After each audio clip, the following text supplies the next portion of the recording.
Fala pessoal, beleza? E hoje nós vamos falar sobre genética.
Bom, para abordar esse assunto, não tem como eu fugir de contar para vocês um pouquinho da minha história no hobby, né? Um pouquinho de como foi como tem sido, né, a minha jornada até aqui, beleza? Bom, o objetivo desse vídeo não é dar aula para ninguém, até porque tem muito, eu mesmo ainda tenho muita dúvida sobre o assunto, principalmente quando a gente fala sobre genética,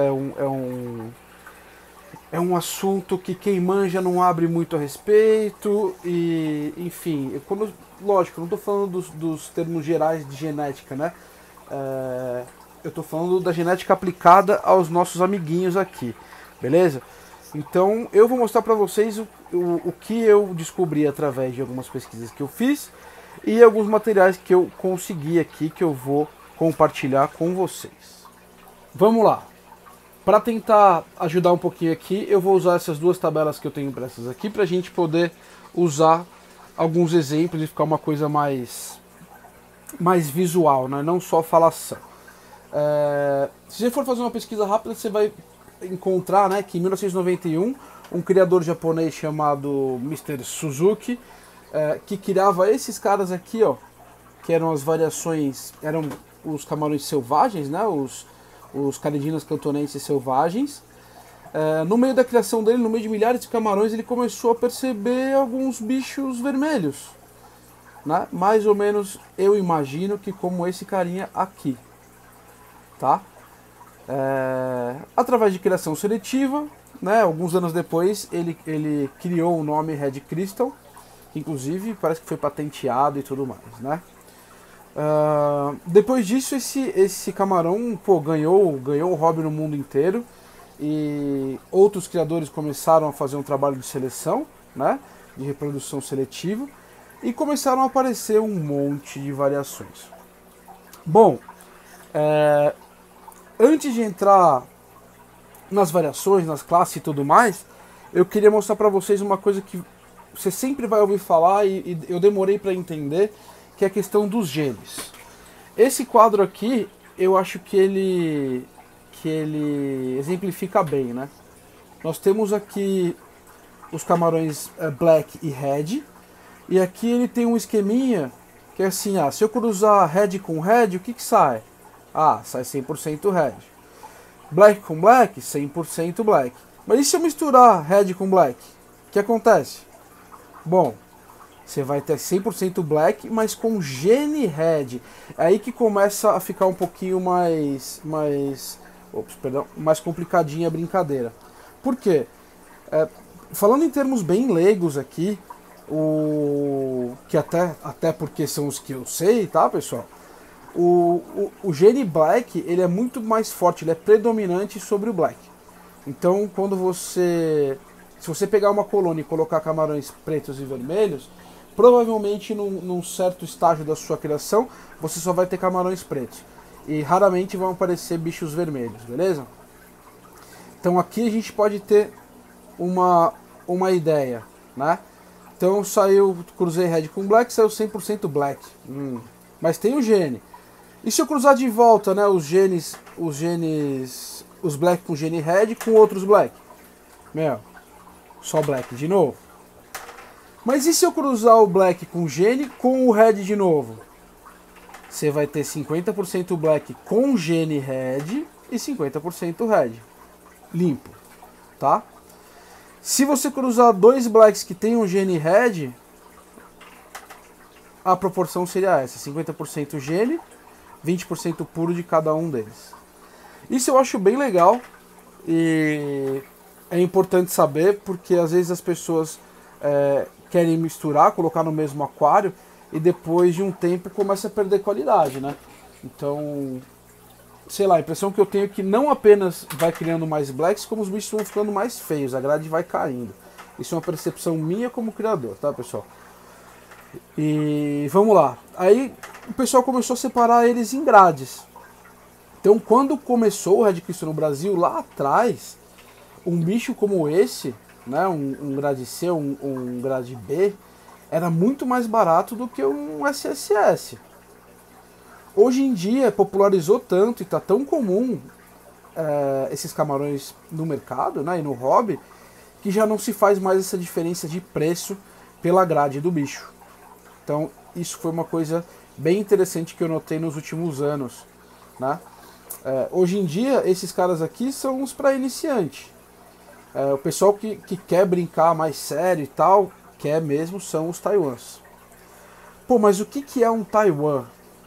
Cara, quando eu voltei pro camaronismo, na verdade, eu ouvia falar de Taiwan, mas ninguém conseguia me explicar o que é um Taiwan. Né, eu ouvia coisas, Taiwan é um bicho com cores mais fortes. Tá, mas beleza, de onde vem, como é que aparece, o que define o bicho como um Taiwan, né? Por que um bicho desse com cores muito fortes não é um Taiwan?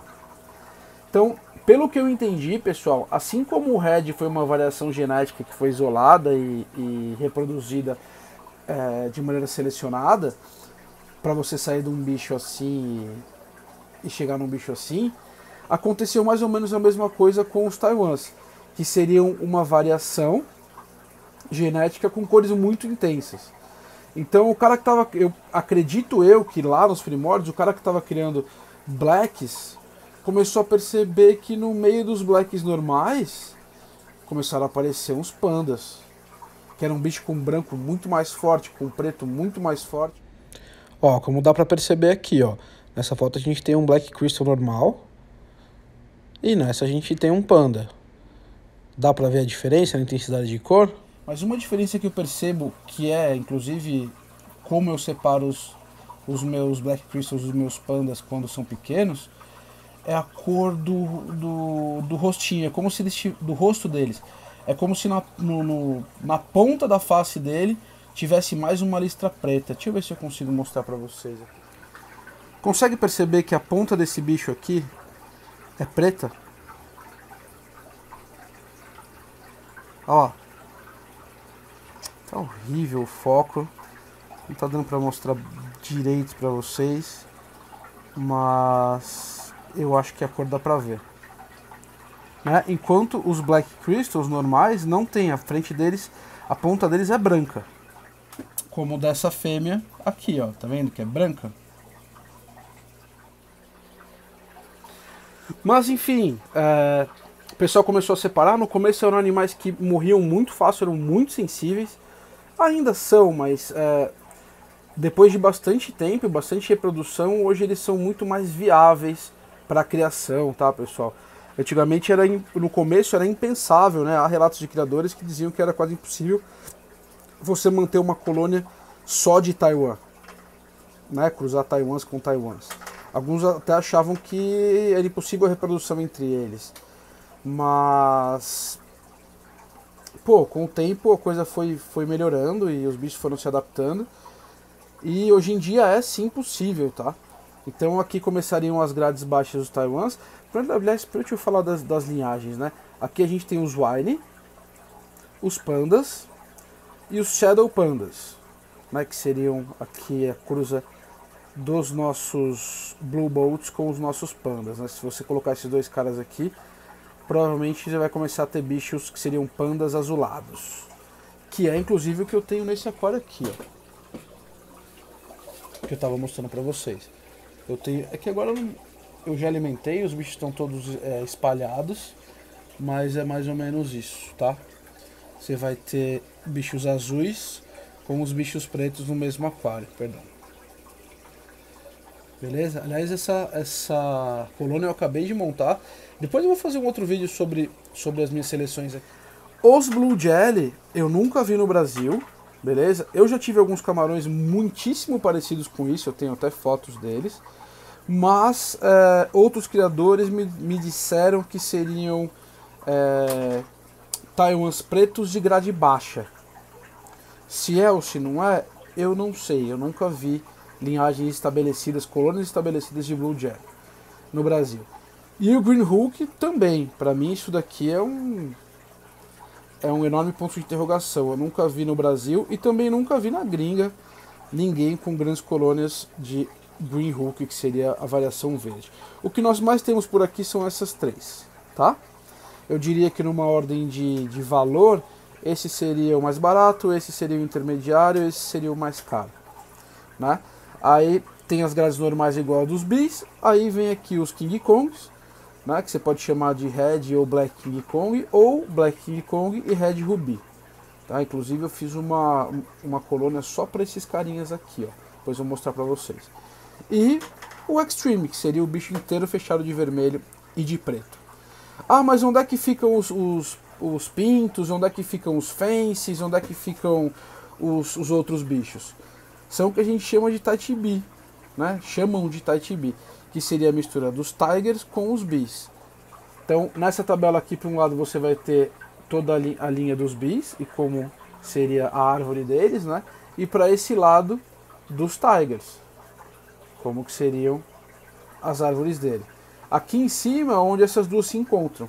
Então, se você pegar um Tiger e cruzar com um Taiwan, você vai ter um Taiwan Bee, né? Você vai ter um Tibi, né?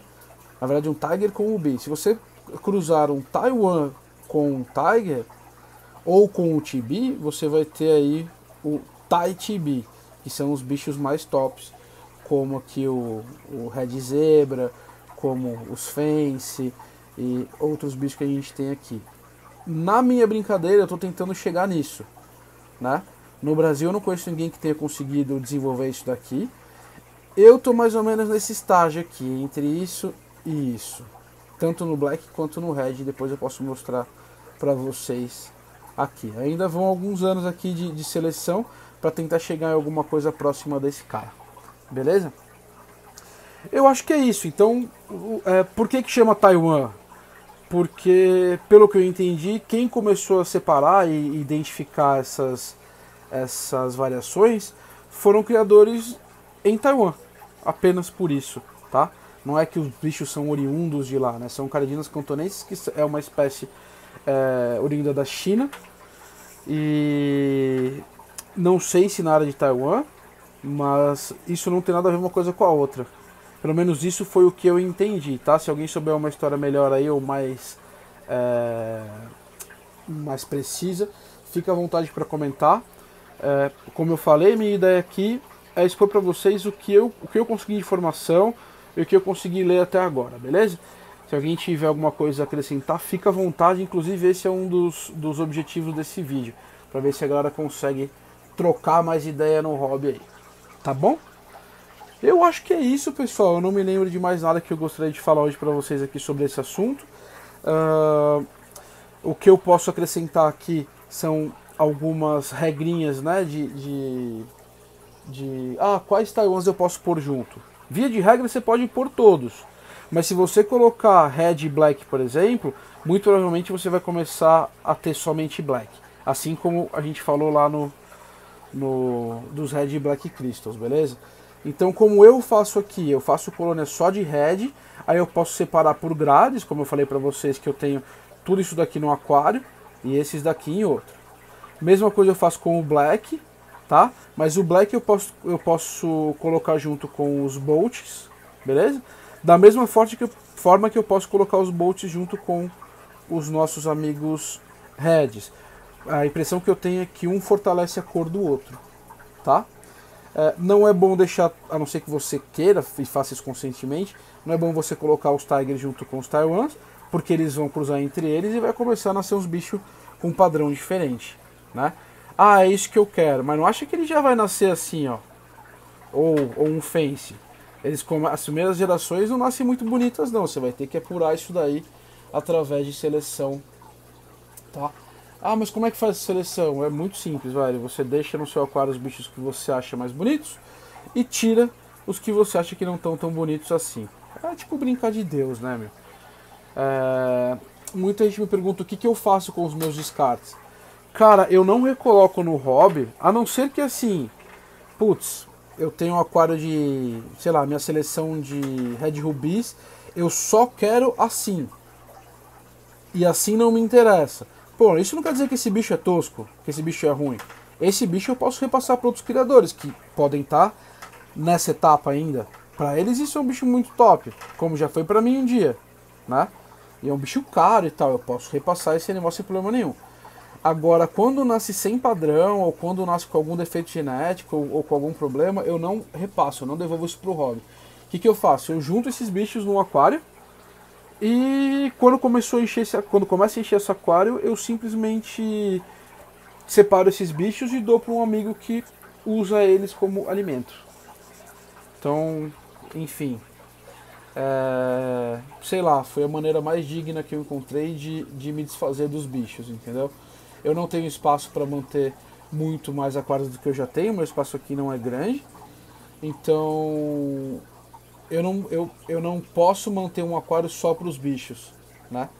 Para os bichos que são descartes. Então, de tempo em tempo eu faço essa doação e esse meu amigo usa para alimentar uns rope fishes muito lindos que ele tem lá. É isso que eu faço, tá, pessoal? Podem me condenar, eu sou um péssimo ser humano. Bom, pessoal, é isso aí. Eu acho que eu falei tudo que eu podia a respeito desse assunto, pelo menos do que eu sei ou do que eu pesquisei, né? Com certeza tem muito mais detalhes por trás aí que podem ser aí descobertos e, enfim, compartilhados aí com o pessoal do camaronismo. Quem tiver a acrescentar, fique à vontade, o espaço está aí para isso. Se eu lembrar aí de alguma coisa que eu esqueci, eu deixo nos comentários para vocês, tá? Tem muita novidade aqui ainda, eu tô gravando na medida do possível, tem novidade, e novidade punk nessa bateria aqui, fiz uma revolução nela, depois eu vou fazer um vídeo sobre isso pra vocês. Eu montei um cubo também de 50 litros aqui na minha mesa, tá aqui na minha frente, depois eu mostro pra vocês. Que é o que eu falo, né, pessoal, criar em bateria é pra fraco, né, os caras que são foda mesmo, o pessoal consegue manter estabilidade em aquário pequeno. Então, desafio aceito, montei um aquário não tão pequeno, 50 litros, tem gente que faz com 30, né? E precisava de mais espaço também, enfim, unir o útil ao agradável, vamos ver o que acontece. Se você quiser ver a montagem desse aquário, né, como que eu fiz, os materiais que eu usei, deixa nos comentários aí que eu faço um vídeo sobre isso. Estou fazendo um outro teste aqui com cultivo de plantas emersas, algumas plantas raras que eu curto muito, beleza? E é isso. Então, espero que vocês tenham gostado. Como sempre, um abração a todos e até a próxima.